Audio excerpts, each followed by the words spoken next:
Barchaga yaxshi kayfiyat tilab dasturimizni davom ettiramiz azizlar. Galdagi huquqiy mavzu barchaga qiziq bo'ladi degan umiddamiz. Xuddi shunday, chunki bugungi kunda juda ham rivojlanib ketayotgan kiber firibgarlik haqida bilib olamiz. Mana shunday jinoyatga qo'l urganlarga qanday jazo qo'llanadi, mana shular haqida ma'lumotlar beriladi. Marhamat, tomosha qilamiz. Hozirgi kunda kiber jinoyatlar yildan yilga oshib bormoqda va unga qarshi kurashish dolzarb masalaga aylanib bormoqda.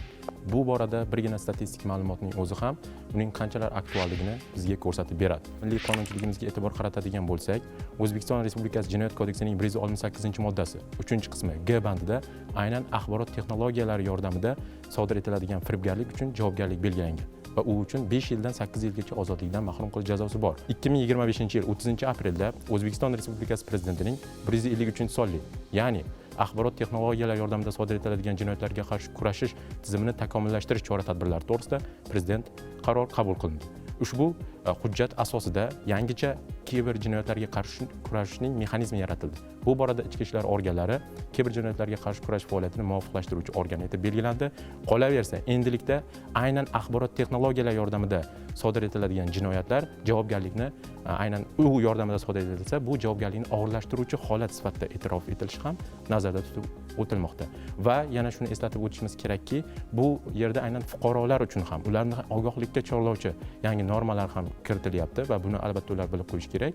Bu aynan endilikda bank kartasi, bank hisob raqami va sim kartasidan kiber jinoyatlarni sodir etilishda foydalanishga yo'l qo'ygan shaxslar uchun ham ma'muriy va jinoiy javobgarlik belgilanishi ko'zda tutilgan. Bank kartasi bilan bog'liq turli huquqbuzarlik, jinoyatlar sodir etilishini oldini olish uchun turli ijtimoiy tarmoqlardan biz foydalanganimizda murakkab o'sha parollardan foydalanish lozim. Bu fuqarolarga birinchi bir ko'nikma bo'ladiki, faqatgina 1, 2, 3, 4 kabi hammaga ma'lum bo'lgan parollar emas, turli harf va belgilardan iborat bo'lgan murakkab parollardan foydalanish. Ikkinchidan, keyin umumiy jamoat joylarda, qahvaxona, aeroportlarda mavjud bo'lgan umumiy Wi-Fi'lardan foydalanmaslik.